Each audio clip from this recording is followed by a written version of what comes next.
Hello students, how are you? I hope that you will be fine. Now let us begin the third chapter of class 10th, metal and non-metals. First, we find out the metals and non-metal. Metal is the form of solid. All metals are solid except one. In liquid form found is Hg, mercury. जितने भी हमारी धातुएं होती हैं वो ठोस रूप में पाई जाती हैं और द्रव रूप में केवल एक पाई जाती है, वो होती है मरकरी। इसका उपयोग क्या करते हैं? थर्मामीटर में। जैसे जैसे गर्मी बढ़ती है तो थर्मामीटर ऊपर की तरफ राइज करता है। अब क्या है, दो तरह की प्रॉपर्टी होती हैं, एक होती है फिजिकल, एक होती है केमिकल। फिजिकल भौतिक गुण, दूसरा रासायनिक गुण। फिजिकल क्या होता है? सबसे अगर ठोस सॉलिड होंगे। दूसरा क्या है, ये कलर एक बिल्कुल कैसे होते हैं? गंदे, मडी और ब्लैक, इम्प्योर फॉर्म। ये जितनी मेटल्स हमें ग्राउंड से माइन से निकालते हैं वो कैसी होती है, उनका कलर डिफरेंट होता है। मडी गंदे होंगे और ब्लैक कलर भी होता है, वाइट ब्लैक भी होता है, ब्लैकिश भी होता है और ग्रे भी होता है। लेकिन ये होते हैं इम्प्योर फॉर्म, ये प्योर फॉर्म में नहीं होता है और इनका सेज साइज डिफरेंट होता है। वो डिपेंड करता है सिचुएशन के हिसाब से। क्या बताया हमने आपको कि ये पहले सॉलिड फॉर्म होते हैं। दूसरा क्या है कि ये कलर में गंदे होते हैं, मडी मिट्टी वाले में होते हैं और प्लस निरंग काला होता है, गरीब हो सकता है और ये भी गंदे फॉर्म में होते हैं और इनका शेप और साइज डिफरेंट तरह का होता है। कभी बिग भी होता है, स्मॉल भी होता है, स्मॉलेस्ट भी हो सकता है। अब आती है केमिकल प्रॉपर्टी। रासायनिक गुण क्या होते हैं? हमारे मेटल्स की तीन रासायनिक प्रॉपर्टी, चार रासायनिक प्रॉपर्टी है। पहले क्या है कि इनकी शीट की जो इनकी शीट जो लेयर होती है, जो मेटल की शीट की लेयर होती है बहुत शाइनी होती है, उसे लस्टर कहा जाता है, बहुत चमकदार होता है। इसे बोलते हैं मेटेलिक, मेटेलिक करेक्टर बोला जाता है। जितनी मेटल है उसकी जो भी पहली सतह जो सरफेस होती है बहुत शाइनी होती है। अब दूसरा क्या, इनकी जितनी मेटल है उनकी शीट को अगर हैमर से हाथों में पीटा जाता है तो उनकी लंबाई बढ़ जाती है, लेकिन प्लास्टिक नहीं होता। लोहा, पीतल, स्टील की जो शीट होती है उनको हैमर से पीटते हैं तो उनकी लेंथ बढ़ जाती है, लेकिन प्लास्टिक नहीं। तीसरा क्या, इनसे तार भी बना सकता है। ये these metals are converted into the wire. हमारे यहाँ मैक्सिमम वायर किसका होता है? कॉपर या किसका होता है? सिल्वर का होता है। कॉपर इलेक्ट्रिक से गुड कंडक्टर है, इसलिए कॉपर जगह कॉपर का वायर यूज किया जाता है। दूसरा क्या, अब इसमें क्या, ये इलेक्ट्रिसिटी के गुड कंडक्टर होते हैं। जितने भी मेटल्स है सब में करंट इजी पास हो जाता है, तो electricity good conductor, not bad conductor. Last one, ये हीट के भी गुड कन्वर्टर, हीट के भी गुड कंडक्टर होते हैं। जैसे अगर हम किसी मेटल को करते हैं, धूप में रखते हैं तो गर्म हो जाती है, जब छांव में रखते हो ठंडा हो जाता है। जैसे आपने देखा होगा रेगिस्तान में जो रेत होता है दिन के समय गर्म होता है और रात के समय ठंडा हो जाता है।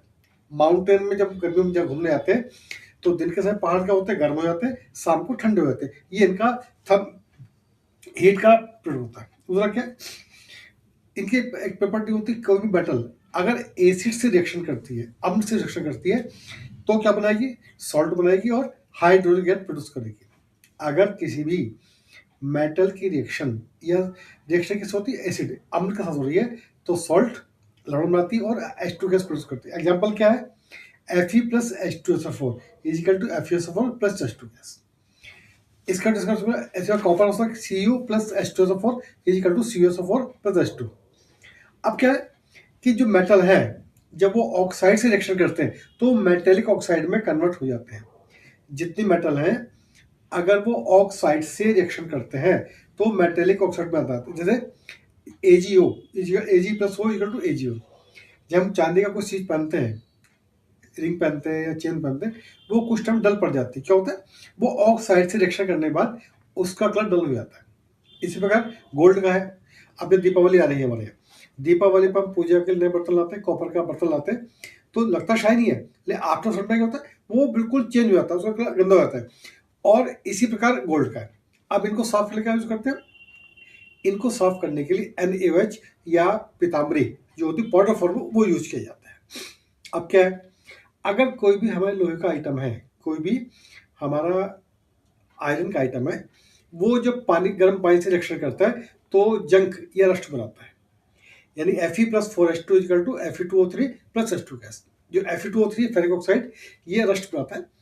हम क्या करते हैं कि हमें रस्ट से बचाने के लिए जितने भी हमारे आयरन आर्टिकल है उन पर एक पॉलिश करना पड़ता है।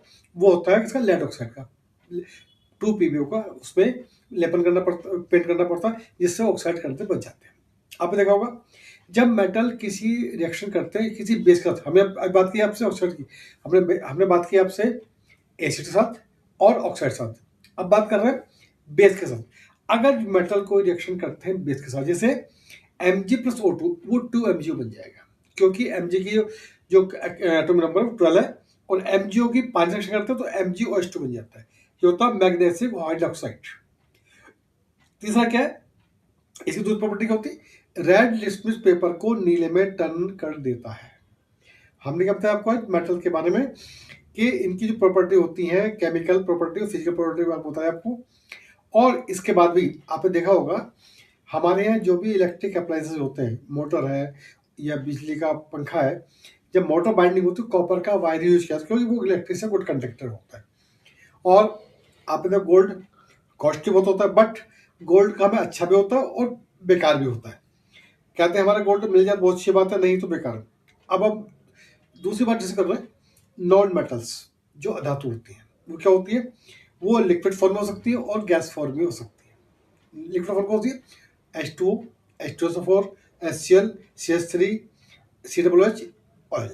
क्या होता है हम लोग को, पानी, पानी, sulphuric acid, hydrochloric acid, vinegar और ऑयल। क्या होता है, ये लिक्विड फॉर्म है। और गैस फॉर्म को CO2, O2, N2, NH3। CO2 carbon dioxide, जो क्या होती है हमें किसी भी कागज को जलाने के बाद प्राप्त होती है। O2 जो ब्रीथिंग गैस होती है। नाइट्रोजन एनवायरमेंट में है। NH3 ammonia gas. आज हमने आपको क्या बताया, मेटल और नॉन मेटल में। अब आता है मेटलॉइड अलॉय। क्या होता है, वो एक या एक से अधिक मेटल से मिलकर बनता है।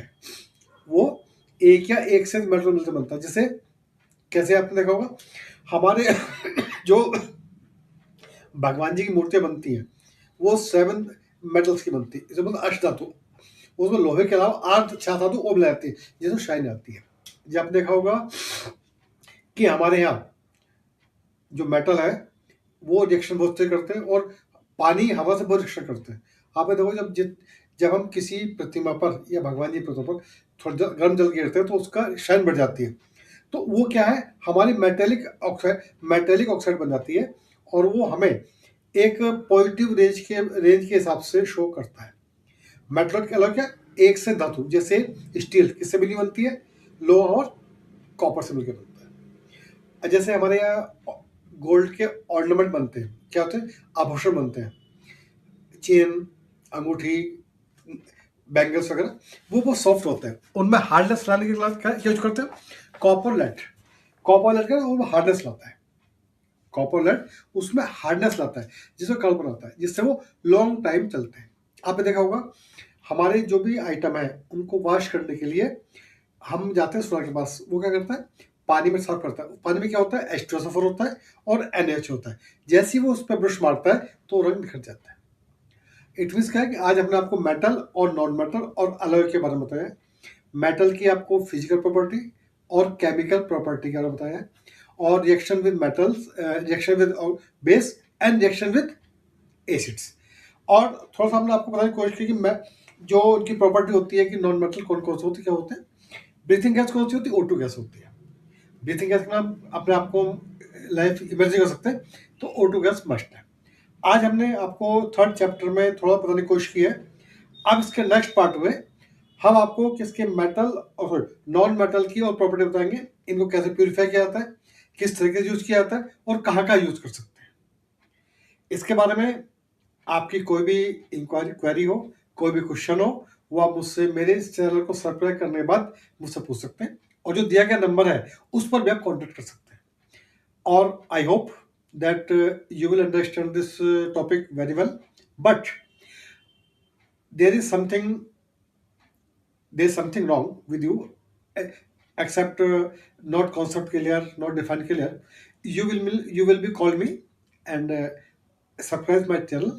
I'm with you 24/7 for your service, and I would give you a suggestion. Please take care of yourself, and we will meet the next video. Thank you very much.